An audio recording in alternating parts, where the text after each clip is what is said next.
Hello student, आपका हमारे YouTube channel पे स्वागत है।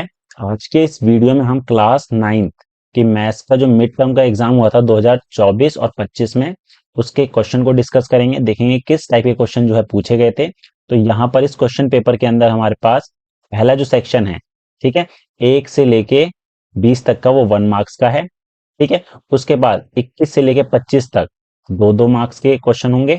उसके बाद जो है 26 से 31 जो है 3 मार्क्स के, 32 से 35 जो होंगे 5 मार्क्स के, और 36 से 38 तक जो होंगे वो 4-4 नंबर के होंगे। ठीक है, तो आज हम इस वीडियो में इन सभी क्वेश्चन को सॉल्व करेंगे। तो आइए देखते हैं किस टाइप के क्वेश्चन जो है वो पूछे गए थे। पहला क्वेश्चन देखते हैं। पहला क्वेश्चन हमारे पास है, यहाँ पर जो है √6 को मल्टीप्लाई करना है √12 से। तो हमारे पूछा गया है कि इसमें कौन सा इसका आंसर करेक्ट होगा। तो देखिए, √6 को हमें मल्टीप्लाई करना है √12 से।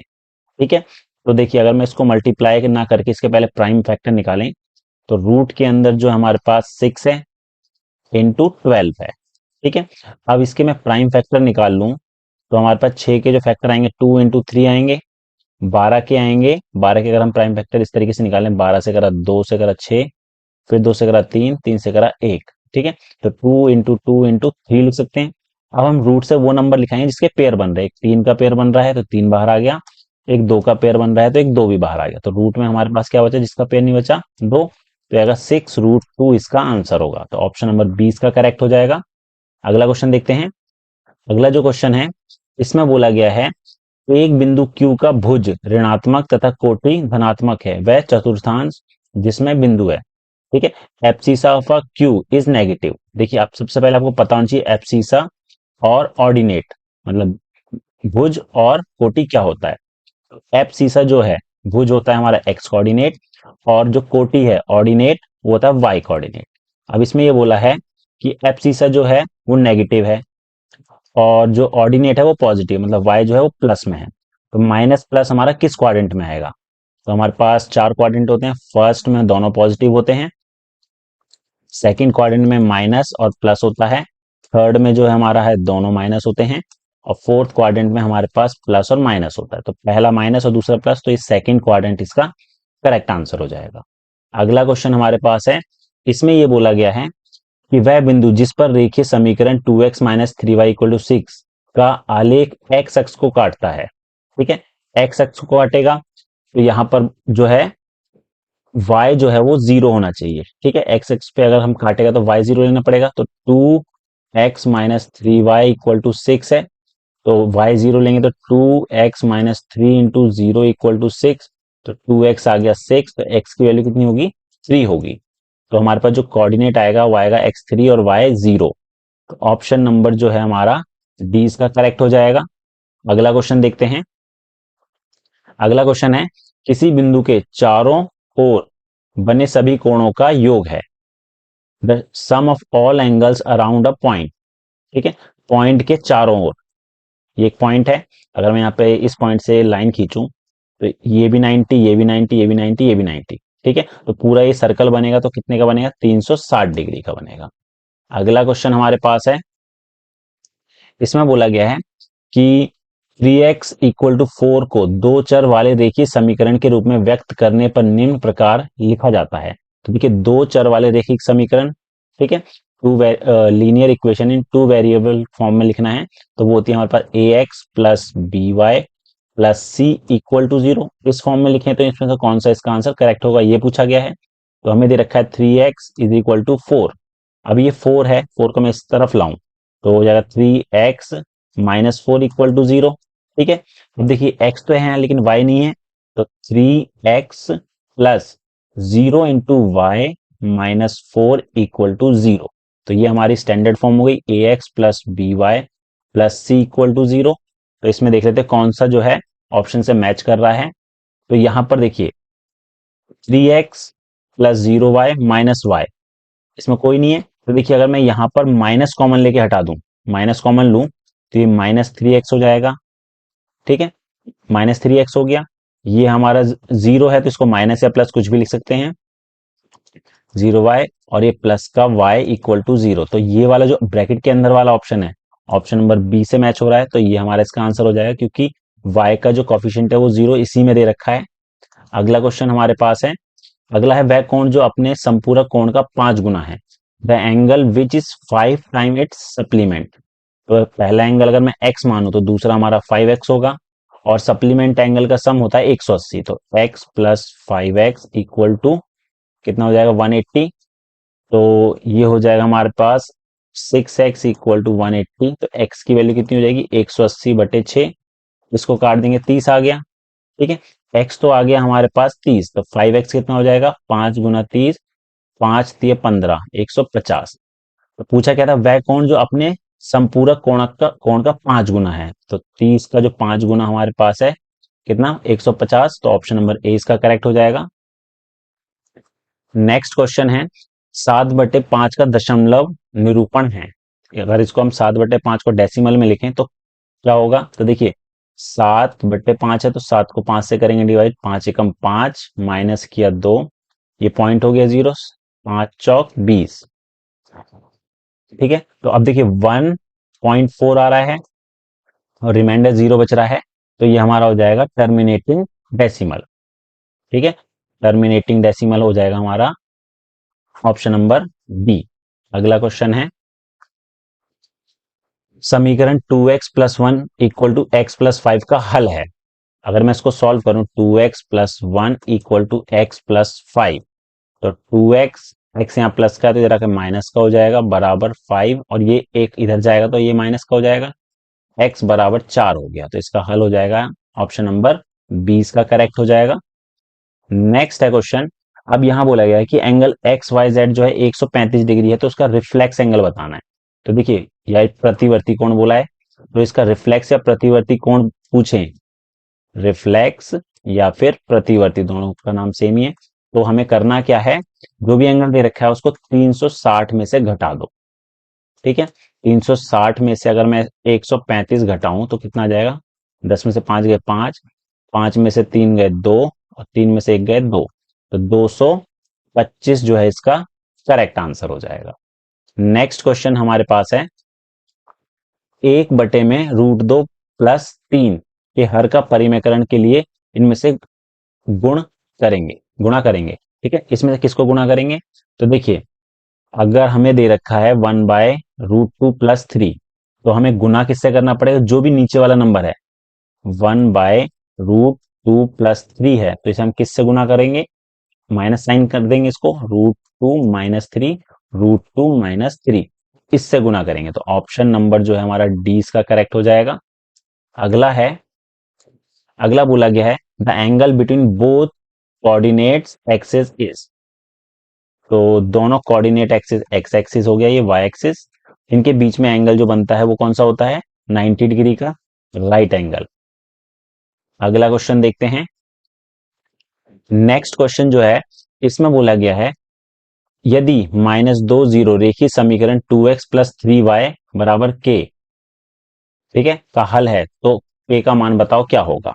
तो यहां पर जो है -2 और 0 समीकरण जो है 2x plus 3y is equal to k का सॉल्यूशन दे रखा है, तो हमारे पास x की वैल्यू तो -2 हो गई और y की वैल्यू 0 हो गई। ठीक है, क्योंकि पॉइंट पहला x है, ये y है। अब यहां पर हम इस इक्वेशन में पुट कर देंगे, तो 2 इंटू एक्स हमारा -2 हो गया, 3 इंटू वाई हमारा 0 हो गया इक्वल टू k, तो इसको करेंगे -4, इसको करा तो 0। ठीक है, तो k की वैल्यू जो आ गई हमारे पास -4 होगी, ऑप्शन नंबर ए इसका करेक्ट हो जाएगा। नेक्स्ट है 22वां क्वेश्चन है, पहला है सिंप्लीफाई, इसको हमें सिंप्लीफाई करना है, तो पहले सिंप्लीफाई कर लेते हैं। तो देखिए हमें दे रखा है 6 माइनस √3 इंटू करना है 2 प्लस √3 से, तो पहले 6 को इस पूरे ब्रैकेट से मल्टीप्लाई करेंगे, तो 2 प्लस √3, फिर माइनस √3 को करेंगे 2 प्लस √3 से, तो ब्रैकेट ओपन करा तो ये हो गया 6 दूनी 12, 6 √3 माइनस, अब √3 को 2 से करेंगे तो 2 √3 आ जाएगा, और √3 को √3 से करेंगे तो हमारा कितना हो जाएगा माइनस का 3 हो जाएगा, क्योंकि √3 और √3 को करा तो हमारा रूट हट जाएगा। अब ये 12 है और ये -3, 12 में से 3 गए 9 बचा, फिर प्लस ये कितना होने वाला है, देखिए 6 √3 माइनस 2 √3, तो इसको हो जाए, इसको करेंगे तो 4 √3 हो गया। ठीक है। इसको सिंप्लीफाई करने के बाद जो हमारा आंसर आया है वो कितना हो जाएगा, वो हो जाएगा हमारा 9 + 4√3। ठीक है, ये हो गया इसका आंसर। अगला है हमारा इसमें ही दूसरा क्वेश्चन और में दे रखा है, या तो आपको ऊपर वाला करना है या नीचे वाला। अगर यहाँ बीच में और आ रहा है तो हम अब नीचे वाले को सॉल्व करेंगे। तो हमें एक ही वैल्यू पूछा है क्या होगा, तो इसमें जो हमारे पास लेफ्ट हैंड साइड है 2 3 - √7। पहले इसको हम रैशनलाइज करेंगे। तो यहाँ पे 3 - √7 है, तो 3 + √7 से मल्टीप्लाई और डिवाइड कर देंगे। ठीक है, तो हमारे पास ऊपर आया 2 = 3 + √7, और नीचे जो आएगा हमारे पास वो कितना हो जाएगा, वो हो जाएगा हमारे पास 3 का स्क्वायर - √7 का स्क्वायर। तो ये हो गया, ब्रैकेट ओपन करा 6 + 2√7, और नीचे हो जाएगा हमारे पास 9 - 7। तो ये हो गया, ऊपर से 2 कॉमन ले लिया, तो ये बचा 3 + 1√7, और नीचे हमारे पास बचा 2, 2 से 2 कैंसिल हो गया। तो इसको रैशनलाइज करने के बाद आया 3 + 1√7। अब इसके इक्वल में हमें दे रखा था 3 + a√7। दोनों को कंपेयर करूं तो एक ही जगह पे हमारे पास जो वैल्यू आई है वो क्या आई है, 1 आई है। तो यहाँ पर एक की वैल्यू 1 हो जाएगी। ठीक है, अगला क्वेश्चन देखते हैं। अगला है √7 और √5 के बीच में इरेशनल नंबर निकालने हैं। ठीक है, तो देखिए √2 की जो वैल्यू है वो होती है हमारे पास 1.4142, और √5 की जो वैल्यू होती है निकालेंगे तो 2.236। अब हमें इन दोनों के बीच के इरेशनल नंबर लिखने हैं, तो हम क्या करेंगे, 1 और 2 0.4 0.2 और 0.2 है, तो 1.500100008 00009, ऐसे ही हम नंबर लिख देंगे, रिपीट नहीं हो रहा है। ठीक, ऐसे ही 1.8 11001 2008, ये हमारे दो इरेशनल नंबर हो गए इनके बीच के। ठीक है, अगला क्वेश्चन हमारे पास है। अगला क्वेश्चन हमारे पास है, √3 को हमें नंबर लाइन पर रिप्रेजेंट करना है। ठीक है, तो √3 को नंबर लाइन पर रिप्रेजेंट करने के लिए हम क्या करेंगे, सबसे पहले हम क्या करेंगे, एक लाइन ड्रॉ कर लेंगे, नंबर लाइन। ठीक है, ये हमारा 0 हो गया, और सबसे पहले हम करेंगे 1 सेंटीमीटर का हमने यहाँ गैप लगाया, और 1 सेंटीमीटर ही हम ऊपर ले जाएंगे। ठीक है, जितना गैप आप 0 से 1 लेंगे उतना ही 1 से ऊपर तक लेंगे, तो 1 ये भी हो गया। अब इसको अगर मैं मिलाऊं तो ये जो आएगा डिस्टेंस, ये हमारा ABC, तो ये जो आएगा A और C, ये √2 होगा, ये √2 हो गया। अब हम क्या करेंगे, C से यहाँ पर भी 1 यूनिट और जाएंगे आगे। ठीक है, जितना हमने नीचे से 1 लिया था उतना ऊपर से लिया, फिर C से भी लिया। अब C, ये जो पॉइंट आएगा इसको हम मिला देंगे वापस A पॉइंट से। अब ये जो आएगा ये हमारा √3 आ जाएगा। प्रकार को हम इस पॉइंट पे, A पॉइंट पे रखेंगे, और पेंसिल वाला हमारा ये D पॉइंट पे आएगा। तो यहां से अगर हम ड्रॉ करें प्रकार से, तो ये जहां इस लाइन को कट करेगा, ये हमारा माना कि ये E पॉइंट पे कट करा, तो A से लेके जो E का डिस्टेंस है, A से E का जो डिस्टेंस है वो हमारा √3 आएगा। ठीक है, इस तरीके से आपको ड्रॉ करना है। इसमें और में एक क्वेश्चन पूछा गया है, और वाला क्वेश्चन करते हैं। तो यहाँ पर है 2⁵x into 2⁵x equal to, अब यहाँ जो रूट बना है उसके ऊपर 5x का मतलब होता है 2⁵30, और पूरी पावर जो है इसकी 1/5 है। अब यहाँ बेस सेम है, तो पावर जो है वो ऐड हो जाएगी, 5x और x 6x हो गया। यहाँ पर जो है 230 इंटू 1/5, 5 से काटा तो 6 आया। अब हमारे पास 2⁵6x और 2⁵6, बेस सेम है तो पावर भी सेम होनी चाहिए, तो x की वैल्यू होगी 6/6 इक्वल टू 1। ठीक है, तो इसका आंसर 1 हो जाएगा x की वैल्यू। अगला क्वेश्चन देखते हैं। अगला जो है 27वां, इसमें बोला गया है कि हमें जो 3 और 3 ये जो पॉइंट है इसको इस बिंदु पर जा रहे हैं। ठीक है, तो a का मान बताइए और उसके साथ एक अन्य हल भी ज्ञात कीजिए। ठीक है, ये जो पॉइंट है इस लाइन पे लाई कर रहा है, तो हमारे पास जो x है वो तो 3 हो गया, और y है वो भी 3 हो गया। लाइन हमारे पास है 5y is equal to ax plus 6। पहले a निकालने के लिए हम यहाँ वैल्यू पुट कर देते, 5 इंटू a कितना, y कितना है 3 हो गया, a इंटू 3 प्लस 6 हो गया 15 बराबर 3a प्लस 6। तो 3a आएगा हमारा 15 - 6, तो 3a इज इक्वल टू आया 9। तो यहां से अगर मैं ए की वैल्यू निकालूं तो हो जाएगा 9/3 करा तो 3 हो गया। ये तो हमारा 3 आ गया। ठीक, तो हमारे पास जो इक्वेशन बनेगी वो बनेगी 5y is equal to 3x+6। ये इक्वेशन बनी। अब हमें बोला है इसका एक हल भी निकालो, सॉल्यूशन निकालना है। तो हम क्या करेंगे, यहाँ पर किसी की भी एक वैल्यू पुट कर लेते हैं। माना कि मैंने x की वैल्यू जो है, x की वैल्यू मैं ले लेता हूँ 0। ठीक है, तो 5y इज इक्वल टू 3 × 0 + 6। तो 5y इज इक्वल टू, ये तो 0 हो जाएगा, 6 बचा, तो y आ गया हमारा 6/5। तो इसका एक सॉल्यूशन हो जाएगा 0,6/5। ठीक है, ये 3 मार्क्स का क्वेश्चन था। अगला क्वेश्चन देख लेते हैं। अगला क्वेश्चन हमारे पास है 29वां। इसमें बोला है इसको सिंप्लीफाई करना है। ठीक है, तो हम इसको सिंप्लीफाई कर लेते हैं। √5 + √3, √5 - √3 प्लस, अब ऊपर का √5 - √3 हो गया, यहाँ पर √5 + √3 हो गया। अब नीचे वाले का अगर मैं एलसीएम लूं तो हमारा जो एलसीएम आएगा वो आएगा √5 - √3 और √5 + √3, क्रॉस में मल्टीप्लाई करेंगे। ठीक है, इसको इस वाले से करना है, इसको इस वाले से करना है। तो ऊपर हो जाएगा हमारा √5 + √3 का होल स्क्वायर, फिर प्लस √5 - √3 का होल स्क्वायर हो गया। ऊपर हमारे पास आइडेंटिटी लग जाएगी किसकी, a+b का होल स्क्वायर वाली और a - b का होल स्क्वायर वाली। तो ये होता है a² + b² + 2ab, और ऐसी अगले वाले माइनस वाली लग जाएगी। तो ये हो जाएगा हमारा √5 का स्क्वायर प्लस √3 का स्क्वायर प्लस 2 × √5 × √3।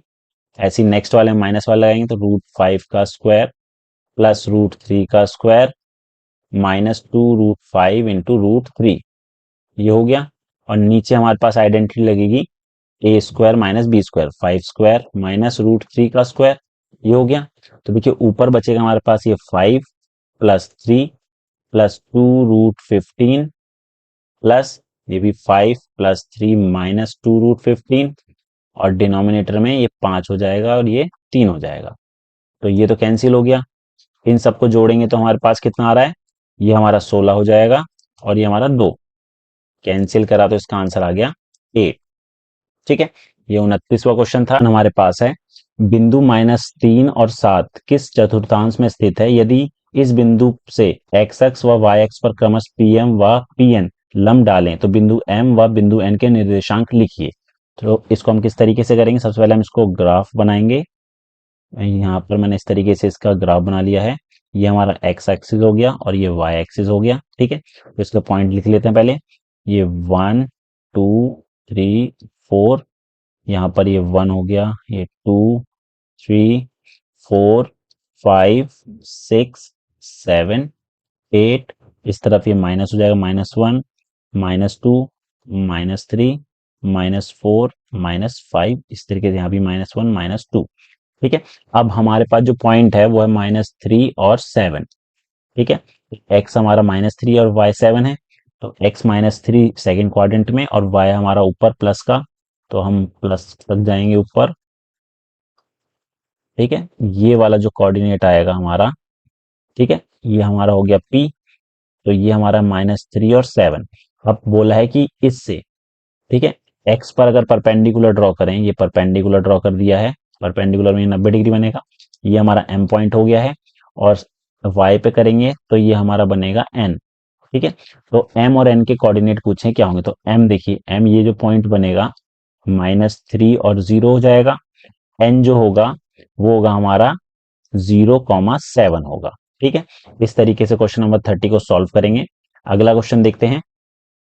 अगला है, हमें यहाँ पर फिगर दे रखी है। ठीक है, एंगल LOY ये हमारे 90 दे रखा है, और A और B जो एंगल है इनका रेशो है 4:5 का। तो हमें ABC निकालना है और रिफ्लेक्स निकालना है XOQ का। तो ये 90 है तो A और B का सम भी 90 होगा। तो A हमने ले लिया 4x और B ले लिया हमने 5x। ठीक है, तो इन दोनों का सम हमारा कितना होना चाहिए, 90। तो 4x + 5x = 90। तो हो गया 9x = 90। तो x की वैल्यू हो गई हमारे पास 10, x 10 आ गया। तो हमारे पास A हो जाएगा 4x था, तो 4 × 10 40 डिग्री हो गया। बी जो था 5x, 5 × 10 50 डिग्री हो गया। ए बी हमें पता लग गया है, ये हमारा कितना है 40 है और ये 50 है। अब बी और सी, बी प्लस सी हमारा 180 होगा। ठीक है, ये रेखिक युग्म या लीनियर पेयर, लीनियर पेयर है और हिंदी में बोलते हैं इसको रेखिक, रेखिक युग्म। ठीक है, इनका योग जो है हमारा 180 होता है क्योंकि एक ही लाइन पे बन रहे हैं। तो बी तो हमें पता लग गया ये 50 है, तो हम सी भी निकाल सकते हैं इसको।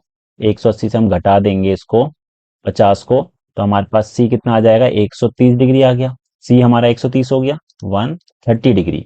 अब हमें बोला है angle x o q, x o q.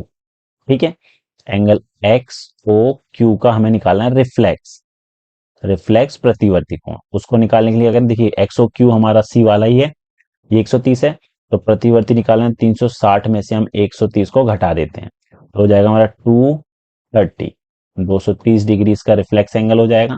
ठीक है, इस क्वेश्चन को हम इस तरीके सॉल्व करेंगे। अब देखते हैं अगला। अब अगला जो है इसी में और में दे रखा है चॉइस में, तो इसमें ये बोला है कि हमें सिद्ध करना है। तो यहाँ पर ये दे रखा है ओपी, ओ क्यू और ओ आर और ओ एस, 5 जो है किरणें दे रखी हैं और बताना है कि अगर इन एंगल का सम करें, इन चारों एंगल का, तो 360 डिग्री आएगा। ठीक है, तो अगर मैं यहां से क्यू और ओ से इसको स्ट्रेट सीधे एक लाइन ड्रॉ कर लूं। ठीक है, इसको मान लिया पी क्यू आर एस, इसको मैंने टी मान लिया, ये टी पॉइंट हो गया। अगर ये सीधी लाइन कर दी मैंने ड्रॉ, ठीक है, तो ये जो है लीनियर पेयर बन जाएगा, ये वाला एंगल और ये वाला एंगल। इसको माना मैंने एंगल 1 और एंगल 2। ठीक है, तो angle 1 plus angle 2 is equal to कितना होना चाहिए 180 degree, linear pair, linear pair. और एंगल 1 हमारा कौन सा है, एंगल 1 हमारा है angle p o q plus angle p o t, ये हमारा 180 है। ठीक है, ये हमारा फर्स्ट हो गया। ऐसे नीचे हमारे पास 3 एंगल बन रहे हैं, एंगल 3, 4 और 5। ठीक है, तो यहां पर जो है एंगल 3, एंगल 4, एंगल 5, इनका सम भी 180 होगा, ये भी लीनियर पेयर है। तो एंगल 3 को हम लिख सकते हैं angle p o s plus angle 4 को s o r plus angle r o q, ये भी हमारा 180 हो गया, ये सेकंड हो गया। अब पहले और दूसरे को मैं ऐड कर दूं तो ये कितना हो जाएगा angle p o q plus angle p o t, और इसका तीनों ऐड करेंगे तो angle p o s plus angle s o r plus angle r o q equal हो जाएगा 80 और 80 360। ठीक है, ये हो गया। अब देखिए पीओटी, पीओटी ये वाला एंगल और टीओएस ये वाला एंगल, इन दोनों एंगल को अगर मैं जोड़ के लिखूं एंगल 2 और एंगल 3 को, अगर मैं यहां पर लिख दूं इसको p o q, p o q हमारा 1 है, ये हमारा एंगल 2 है। ठीक है, ये हमारा 3 है एंगल, ये एंगल 4 है, ये एंगल 5 है। इन तीनों का सम 360 है। अब एंगल हमारा जो है एंगल 3 और 2, इन दोनों को अगर मैं ऐड कर दूं, ठीक है, एंगल 1 तो हमारा हो जाएगा एंगल पी ओ क्यू, इन दोनों को ऐड करूं तो पी ओ एस लिख सकते हैं, तो एंगल पी ओ एस हो गया, प्लस एंगल 4 हमारा होगा s o r, s o r और एंगल आर ओ क्यू, इनका सम हो जाएगा 360 डिग्री। तो ये हमारा प्रूफ हो गया। अगला क्वेश्चन देखते हैं। अगला क्वेश्चन हमारा केस स्टडी वाला है। ठीक है, तो केस स्टडी क्वेश्चन पूछे जाते हैं। अब यहाँ पर जो है ग्राफ पेपर पे हमें कुछ पॉइंट दे रखे हैं। यहाँ ये बोला है राघव और ज्योति एक सोसाइटी में रहते हैं, सोसाइटी में विभिन्न भवनों की स्थिति कार्तीय तल पर दी गई है। ठीक है, तो यहाँ पर बोला है कि राघव का घर जो है हमारा इस पॉइंट पर है, ज्योति का घर इस पॉइंट पर है और गार्डन हमारा इस पॉइंट पर है और गेट की एंट्री इस पॉइंट पर है। ठीक है, हमें क्वेश्चन इससे इसके हिसाब से पूछे गए हैं, उनका आंसर देना है। तो पहले ये जो 4 कोऑर्डिनेट दे रखे हैं, मैं इनको अगर निकालूं तो कितना हो, ज्योति का घर कहाँ पर है इसको निकाल लेते हैं। ये दे रखा है हमारा x4 है और y हमारा 3 हो गया, तो 4 3 पर है ये।